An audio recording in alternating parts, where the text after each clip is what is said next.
Salut à toi, c'est Gianni. J'espère que tu vas bien. Je te souhaite la bienvenue dans ce nouvel épisode. Comme je l'avais annoncé, je vais utiliser ce podcast pour partager régulièrement des moments de coaching que je trouve particulièrement parlants. J'ai appelé ça les carnets de coaching et on va s'en faire un premier ensemble aujourd'hui. Dans l'épisode précédent, je parlais de la notion d'objectif et notamment de cette idée que l'objectif n'est qu'une hypothèse et surtout l'idée du piège, du fantasme d'une vie future qui serait forcément que meilleure en comparaison avec celle qu'on a aujourd'hui. Si tu n'as pas écouté l'épisode, c'est 502, je te le recommande vivement avant de démarrer celui-ci. Cette semaine, en session avec un entrepreneur, on est justement tombé sur de belles résistances autour de ce fantasme de la ligne d'arrivée. J'ai envie de te partager quelques éléments sur lesquels on a cheminé pour l'aider à avancer avec plus de légèreté, avec plus d'ancrage et plus d'amour pour sa vie actuelle.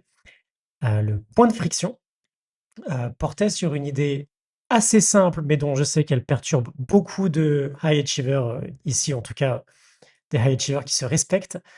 Tant qu'on croit qu'on a plus à gagner qu'à perdre à atteindre un objectif, on entretient l'histoire que demain sera que mieux qu'aujourd'hui, et ça crée un manque d'amour pour notre vie de maintenant. Et ce manque d'amour, on le garde avec nous en chemin et on vit une vie plutôt lourde au quotidien. Je vais les répéter. Tant qu'on croit qu'on a plus à gagner qu'à perdre à atteindre un objectif, on entretient l'histoire que demain sera mieux qu'aujourd'hui. Ça crée un manque d'amour pour notre vie de maintenant. On garde avec nous sur le chemin et on vit une vie qui est lourde. En tout cas, beaucoup plus lourde que ce qu'elle pourrait être. Quand je lui ai proposé d'explorer certains bénéfices à ne pas atteindre son objectif et à explorer différents inconvénients qu'il pourrait avoir à atteindre cet objectif, il m'a arrêté plutôt net et il m'a dit quelque chose du style: Jenny, j'ai deux grosses objections. Si tout est équilibré et qu'il y a autant d'avantages que d'inconvénients, à quoi bon avoir des objectifs? Et franchement, pour moi, honnêtement, c'est évident que c'est mieux d'atteindre mon objectif que de ne pas l'atteindre, sinon je ne le fixerai pas. Bon, si cette réaction te parle, reste bien avec moi. On va jouer avec ça aujourd'hui. Le premier point de l'objection, c'est si tout a autant d'avantages que d'inconvénients, à quoi bon se fixer des objectifs? Et il m'a même dit, à quoi bon se casser le cul pour les atteindre?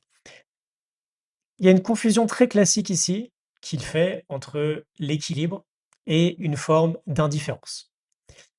C'est important de noter que tous ici, nous avons un système autour de notre vie actuelle, un système dans lequel il y a des paramètres et des variables. Donc dans notre vie d'aujourd'hui, il y a des paramètres et des variables. Dans notre projet d'aujourd'hui, il y a des paramètres et des variables. Dans notre vie de demain, il y aura d'autres paramètres et d'autres variables.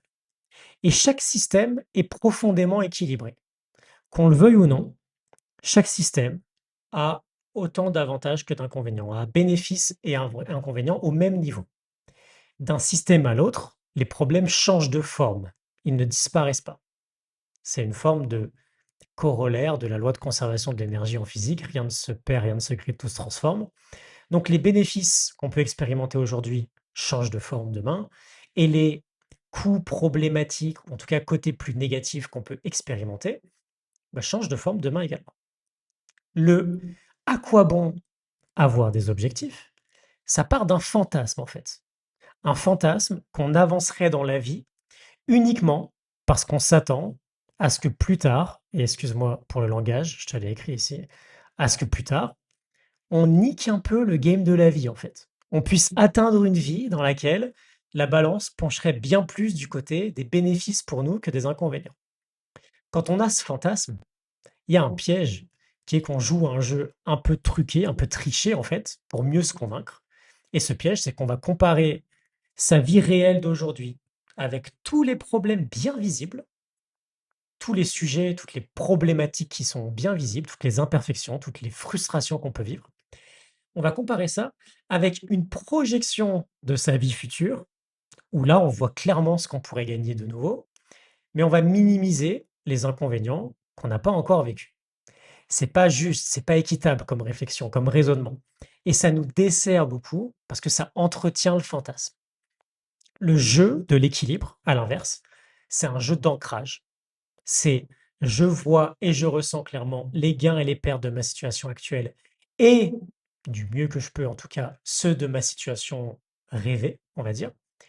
Et en ayant conscience de cette balance pour aujourd'hui et de cette balance pour plus tard, je choisis quand même d'avancer parce que je perçois que je suis plus inspiré par cette nouvelle balance bénéfice-inconvénient du futur et que ce système, par exemple, entre autres, sera plus aligné avec mes valeurs. Mais ce que ça fait, c'est que j'avance en étant plus ancré. Je suis pas dans le fantasme de ne plus vivre de moments challengeants dans ma vie ou des émotions plus difficiles. J'ai conscience que plus tard, j'aurai juste d'autres challenges, dont certains que je ne suis pas en mesure d'imaginer aujourd'hui et qui me dépasseront sans doute et qui feront beaucoup de bruit dans ma tête et qui vont aussi créer beaucoup de douleur. Mais j'avance plus avec l'énergie de plus tard, ce sera que mieux. Plus tard, ce sera que mieux. C'est une énergie de fuite en avant. On avance avec, on n'avance pas avec de l'inspiration et du vrai choix. On avance en étant attaché au résultat final. Donc, ça, c'est le premier point que je montre. Quand tu fantasmes que ta vie future ne sera que meilleure, tu es attaché au résultat. Et donc, tu fais pas un vrai choix. Tu entres dans un mode survie, en fait, car de cette énergie, bah, si le futur ne sera que mieux, bah, on minimise le présent et donc on doit l'atteindre, l'objectif. Si tu es convaincu que ta vie du futur sera meilleure, sera que meilleure en tout cas, dois l'atteindre, l'objectif, tu as plus le choix. Ça, on en parlait, c'est pas de l'ambition, c'est de la survie qui est maquillée en ambition. Alors que quand tu avances en équilibre, là, tu as un vrai choix en fait. Tu veux l'atteindre, pas parce que tu en as besoin pour être OK et te sentir bien. Tu veux l'atteindre parce que ça t'inspire, parce que tu choisis cette balance, bénéfice-inconvénient que tu imagines dans l'autre système. Et spoiler alerte pour tout le monde, c'est là qu'on performe le mieux. Déjà parce que il n'y a pas que la peur ou la survie qui motive, l'inspiration et l'envie. Ça peut être aussi très motivant. Mais surtout parce que c'est une forme, en tout cas depuis une forme d'inspiration, c'est une bien meilleure essence qu'on met dans notre moteur. C'est une essence qui est plus saine, qui est plus durable. J'en parlais récemment, ça vient contrer le no pressure, no diamond, le pas de pression, pas de diamant qu'on entend beaucoup dans le milieu de la performance, qui est vrai sous une certaine forme, mais pas que. Il y a toujours un certain seuil de pression qui est à notre service, mais quand on le dépasse, on a une performance qui devient décroissante. Et si je suis dépendant du fait de devoir me mettre la pression pour avancer, je suis juste prisonnier. Donc là, c'est le premier point. Ça faisait déjà un peu plus sens pour lui. Il s'est ouvert à jouer le jeu. Je l'ai aidé à clarifier ce qui était déjà génial dans sa vie d'aujourd'hui, ce qui serait potentiellement plus difficile dans sa vie de demain, si par exemple il réussissait à atteindre son objectif. Et il a commencé à prendre conscience de points effectivement potentiellement pas très chouettes dans le futur, qu'il vivrait sans doute s'il atteignait cet objectif. Et là, on commence un peu à casser le fantasme. Le jeu ensuite, c'est à quel point tu veux quand même y aller. Et si c'est le cas, on se rapproche d'une vraie décision. Pour nous tous ici, c'est important de comprendre que notre zone optimale de départ, c'est oui, je veux atteindre ça. Et si je ne l'atteins pas, bah, c'est OK en fait. J'ai pas les mains liées à cet objectif. Ma vie reste extraordinaire quand même. Et de toute façon, atteint ou pas cet objectif, ce ne sera pas le statu quo dans notre vie. Ne pas atteindre un objectif, ça ne veut pas dire ne pas avancer, ne pas progresser, ne pas évoluer, ne pas apprendre. Ça veut juste dire ne pas franchir la ligne d'arrivée. Mais c'est juste une ligne d'arrivée. L'objectif peut évoluer en cours de route. Le but premier d'un objectif, on en parlait dans le dernier épisode, c'est qu'il nous mette en énergie. On pourrait même, petite parenthèse, on pourrait même jouer avec le fait que si un objectif est atteint, peut-être que c'est qu'il n'était pas assez ambitieux. D'autant plus si l'objectif est un point de départ, un point d'inspiration. En tout cas, c'est quand tu n'as plus besoin à tout prix de l'atteindre que tu as le plus de chances de performer sur la durée. D'où l'importance de voir en quoi sa propre vie d'aujourd'hui est déjà incroyable.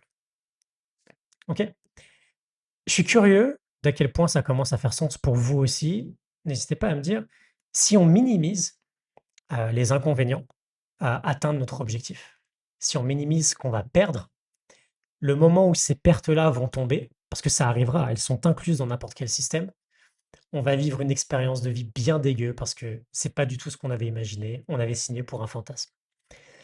Par exemple, un entrepreneur qui a un objectif financier important, s'il l'atteint, le moment où il verra qu'il a toujours du stress, parce que maintenant qu'il a cet argent, il doit le gérer, parce il sent qu'il doit peut-être protéger cet argent maintenant, qu'il a peur de le perdre, une peur qui est nouvelle dans son système, hem, qu'il a des décisions à prendre avec cet argent qui lui font plus peur et donc qui génèrent beaucoup plus de charge mentale que ce qu'il a aujourd'hui. Le moment où il aura de nouveaux sacrifices à faire aujourd'hui qu'il n'avait pas anticipé, sacrifices à faire demain qu'il n'avait pas anticipé aujourd'hui, il va déchanter en fait. Parce qu'il n'avait pas du tout signé pour ça, il avait signé pour le big fantasme, le jackpot avec la vie parfaite qui va avec. C'est pareil pour un sportif de haut niveau qui va gagner sa première très grande compétition. C'est pas que génial. Ça vient avec, par exemple, une pression nouvelle d'être, la perception d'être celui qui est chassé plutôt que d'être celui qui chasse. Heu, la perte des bénéfices, d'être juste un outsider, le fait de gérer un autre statut, le fait peut-être d'être, prisonnier dans une méthode d'entraînement qui l'a amené jusqu'ici, mais qui l'empêche d'évoluer. La peur de quitter sa place de champion et de ne plus jamais la revivre. On peut jouer longtemps avec ces exemples-là, mais chaque système est équilibré. OK?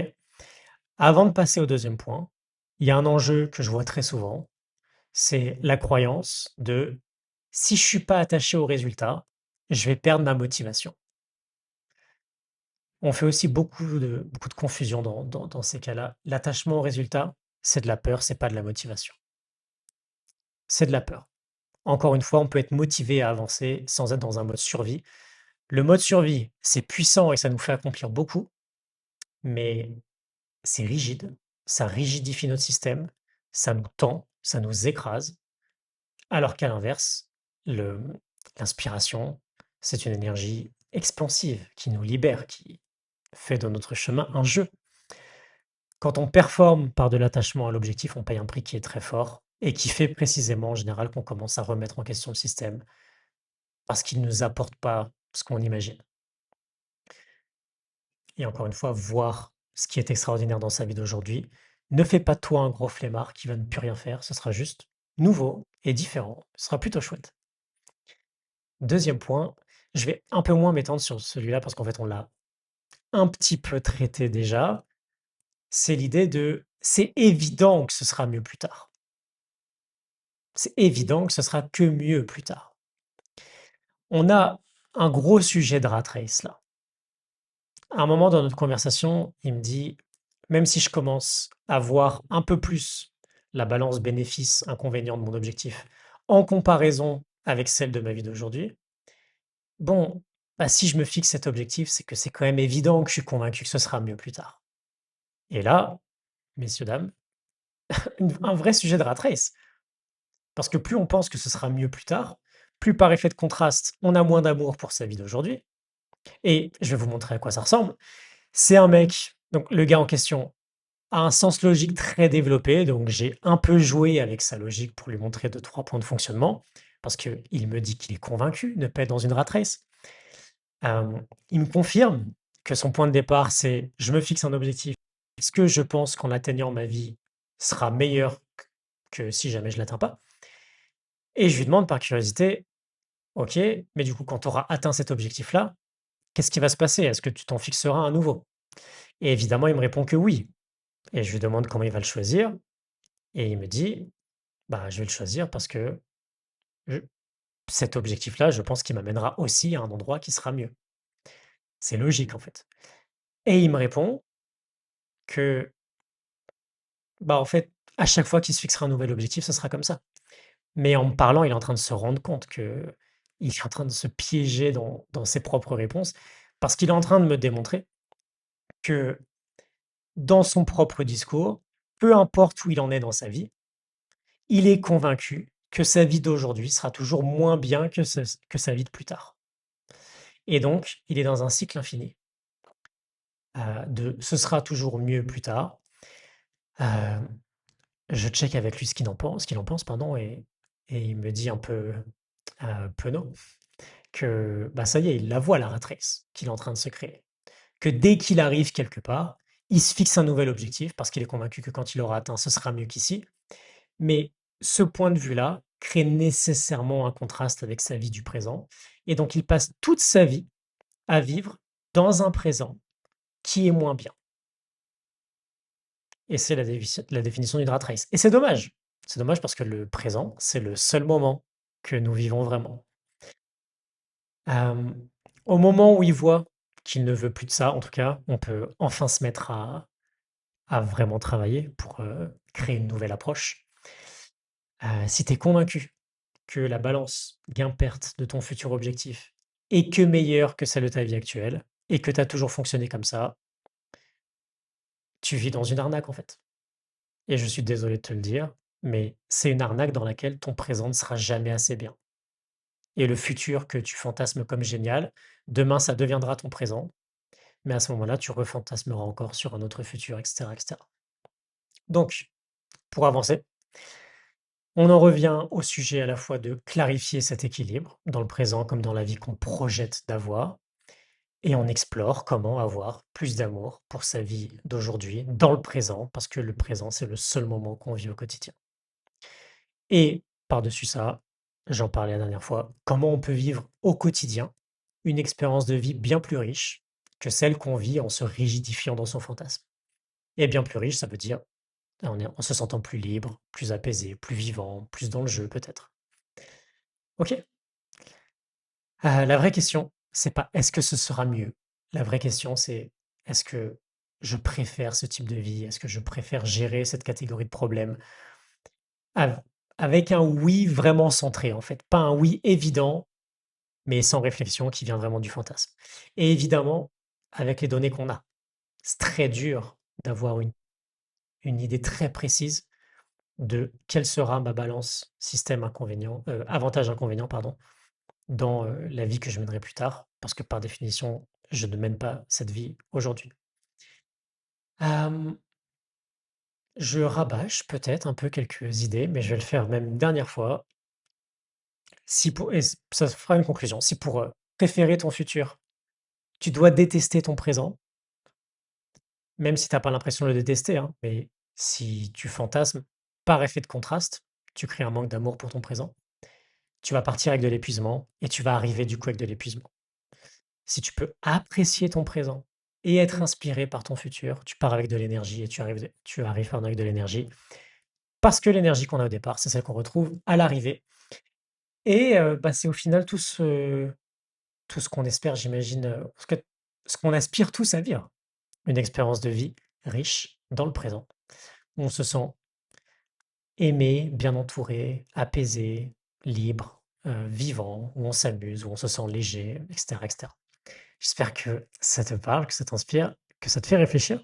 N'hésite pas à me partager tes pensées. Je te souhaite une excellente semaine, une excellente journée et je te dis à très bientôt. Ciao.